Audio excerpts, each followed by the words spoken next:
Hello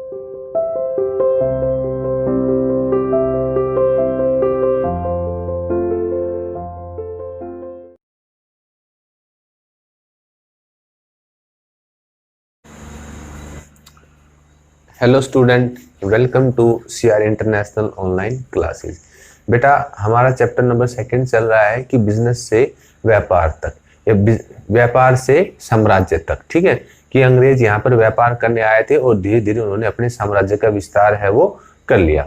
अब company है जो ईस्ट इंडिया कंपनी है, वो ये मानती थी कि असली जो ताकत है वो सेना में है, यानी असली सत्ता सैनिक ताकत में थी। अब कंपनी ये मानती थी कि असली जो पावर है वो सैनिक ताकत में थी। मुगल फौज में सवार और घुड़सवार दोनों और पैदल सेना भी थी, कि उसमें सवार घुड़सवार और पैदल सेना दोनों है मुगल सेना में थी, कि वहां पर पैदल सैनिक भी थे और घोड़ों पे सवार जो सैनिक होते थे वो भी उसमें शामिल थे।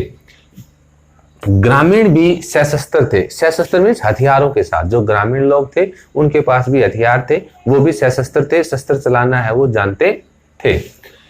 कंपनी ने इसी से सीख ली और इसी तरीके की अपनी प्रणाली को है वो अपनाया।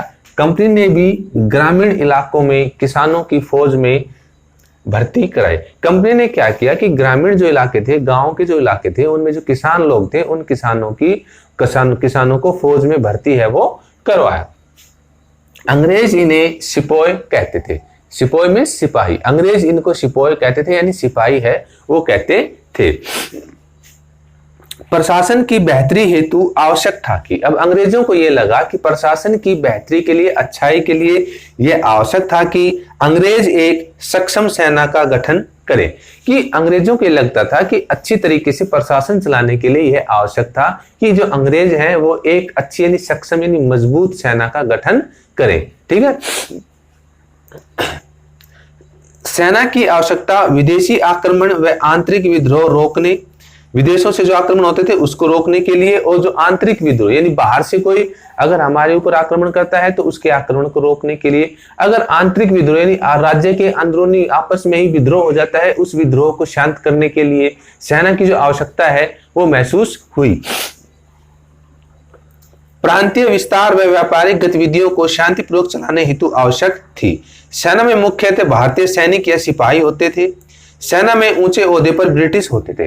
अब देखो, अंग्रेजों ने भारतीय लोगों को सेना में शामिल तो किया, लेकिन क्या है कि उन्होंने किसी भी भारतीय को ऊंचे पोस्ट के ऊपर नियुक्ति है वो नहीं दी। जो भी ऊंची पोस्ट होती थी, जो भी ऊंचा ओहदा होता था, उसके ऊपर अंग्रेज अधिकारी है वही नियुक्त किए जाते थे, क्योंकि वो भारतीयों के ऊपर इतना भरोसा है वो नहीं करते थे। भारतीय केवल सूबेदार तक के ओहदे पर पहुंच सकते थे, यानी भारतीयों के लिए जो सबसे ऊंची पोस्ट होती थी वो सिर्फ सूबेदार की पोस्ट होती थी, यानी सूबेदार से ऊपर भारतीयों को शामिल है वो नहीं किया जाता था। अब कंपनी को क्या लगा कि समय के साथ, कि जैसे जैसे समय स्पेंड होता गया, समय के साथ कंपनी को घुड़सवार की नहीं पैदल सेना की जरूरत लगी। यानी कंपनी को यह महसूस हुआ कि समय के साथ साथ हमें घुड़सवार नहीं बल्कि पैदल सेना की है वो आवश्यकता है, तो इसलिए उन्होंने पैदल सेना जो की संख्या को बढ़ाना है वो शुरू कर दिया।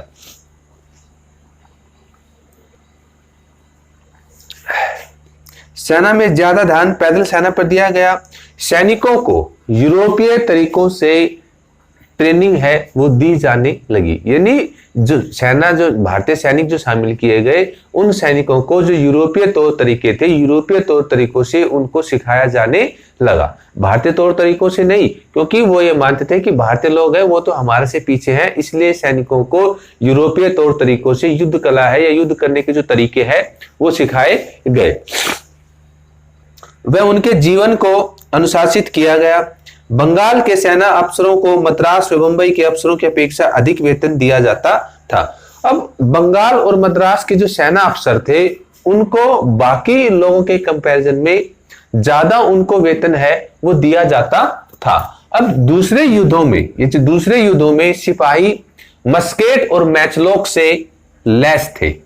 ठीक है, ये हथियार थे मस्केट और मैचलोक से लैस थे, यानी सभी सैनिकों के पास मस्केट और मैचलोक है वो था और इनको चलाना है वो उनको सिखाया गया था। सिपाही की अंग्रेजी तरीके सिखाए गए। अब सिपाहियों को लड़ाई लड़ने के या तौर तरीके या अनुशासन में रहने के जो अंग्रेजी तरीके हैं वो सिखाए गए। ठीक है, इनमें समस्याएं भी आती। अब जो ये अंग्रेजी तौर तरीके सिखाए गए, इन अंग्रेजी तौर तरीकों से समस्याएं भी आती, क्योंकि कंपनी इस चक्कर में जाति और समुदाय की भावनाओं को ठेस पहुंचा रही थी। अब कंपनी में तो क्या है कि कंपनी तो इन चीजों को मानती नहीं थी, जाति के आधार पर भेदभाव करना या धर्म के आधार पर भेदभाव करना, लेकिन कंपनी सबको कॉमन लेके चल रही थी कि सभी एक जैसे हैं। वो सभी को एक साथ अंग्रेजी तरीके सिखाई जा रही थी, कंपनी में अनुशासन में रहना है, सभी मिलजुल कर रहेंगे, इस तरीके की बातें वो सिखा रही थी। लेकिन कंपनी जाने अनजाने में जो भारतीय सैनिक थे उनकी भावनाओं को ठेस पहुंचा रही थी, उनकी भावनाओं को ठेस पहुंचा रही थी। इनसे सैनिक आहत हुए और इनसे जो सैनिक है वो काफी आहत हुए, काफी दुखी हुए और 1857 की क्रांति का जन्म हुआ।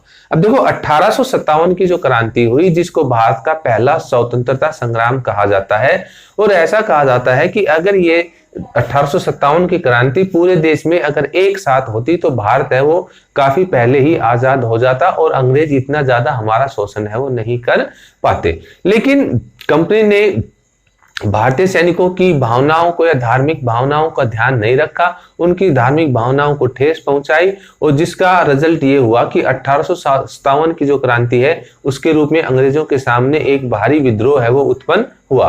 हालांकि अंग्रेजों ने इस विद्रोह को दबा लिया, लेकिन इस विद्रोह को दबाने में अंग्रेजों को काफी मेहनत है या कठिनाइयों का सामना है वो करना पड़ा।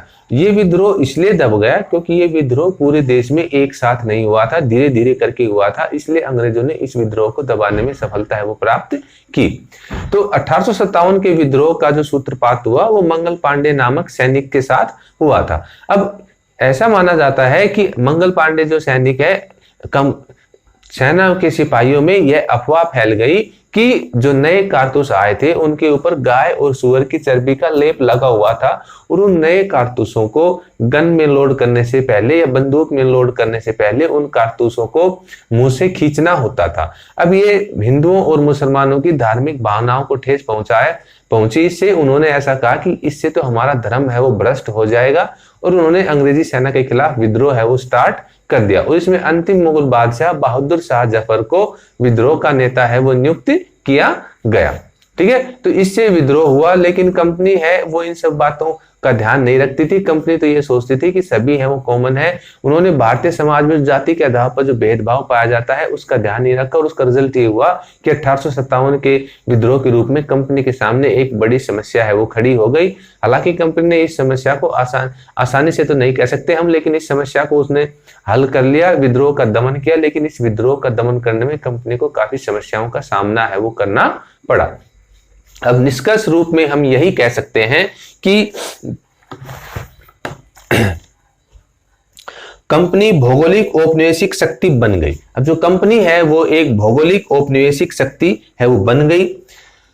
भाफ तकनीक से अंग्रेज अब 3 हफ्ते में भारत आ जाते। अब क्या हुआ कि कंपनी है वो एक औपनिवेशिक शक्ति बन गई। भाफ के इंजन के आविष्कार के बाद उसमें क्या है कि यातायात में काफी तीव्रता आई, और अंग्रेज है जिनको पहले आने में महीनों का टाइम लगता था, अब वो सिर्फ 3 हफ्ते में भारत है वो आ जा सकते थे। यानी उनका जो आने जाने में ज्यादा टाइम खर्च होता था वो टाइम है वो कम हो गया। ठीक है, पहले 6 से 8 माह के सफर से बेहद कम था। अब पहले उनको भारत आने में 6 से 8 महीने का समय लगता था, और भाफ के इंजन के आविष्कार के बाद वो सिर्फ 3 हफ्ते में यानी 21 दिन में वो भारत आ जाते थे, जो 6 या 8 महीनों के कंपैरिजन में बहुत कम था। वो बहुत जल्दी है वो भारत आ जाते थे, तो उन्हें भारत की गतिविधियों के ऊपर कि यहाँ क्या हो रहा है क्या नहीं हो रहा है उसकी तुरंत अपडेट है वो मिलने लगी, सूचनाएं है वो मिलने लगी, क्योंकि वो जल्दी यहाँ कंपनी के जो अफसर है वो जल्दी आ जाते थे।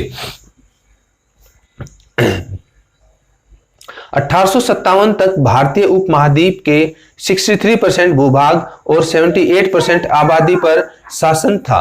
कि 1857 तक भारतीय उपमहाद्वीप के, कि भारत को एक उपमहाद्वीप कहा जाता है, कि भारतीय उपमहाद्वीप के यानी 63% भूभाग पर और 78% आबादी पर अंग्रेजों का शासन है वो था। बचा हिस्सा भी कंपनी के प्रभाव में था, और जो बचा हुआ जो हिस्सा था इसके अलावा वो भी कंपनी के प्रभाव में था। अब भारत को एक उपमहाद्वीप इसलिए कहा जाता है क्योंकि भारत के दक्षिण में हिंद महासागर है, उत्तर में विशाल हिमालय पर्वत है, ठीक है, और इसके नेपाल, भूटान, ये सब पड़ोसी, म्यांमार, ये पड़ोसी देश लगते हैं। तो भारत है वो एशिया से एक अलग कटा फटा महाद्वीप है वो प्रतीत होता है, इसलिए भारत को एक उपमहाद्वीप की संज्ञा है वो दी जाती है। तो हम संक्षेप रूप में यही कह सकते हैं कि पूरी तरीके से कंपनी ने भारत को अपने कब्जे में है वो ले लिया था, और जो बचे हुए क्षेत्र थे उनके ऊपर भी कंपनी का प्रभाव है वो था। अब अंग्रेज है वो स्टार्टिंग में व्यापार करने के उद्देश्य से भारत आए थे, और ईस्ट इंडिया कंपनी ने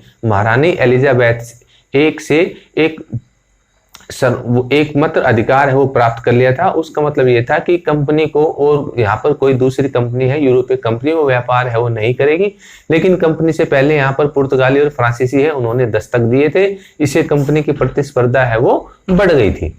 लेकिन धीरे धीरे कंपनी ने भारत के राज्यों के ऊपर अपना अधिकार जमाते गए, और धीरे धीरे पूरे भारत के ऊपर उन्होंने अपना कब्जा है वो कर लिया, और भारत को अपना उपनिवेश है वो बना लिया।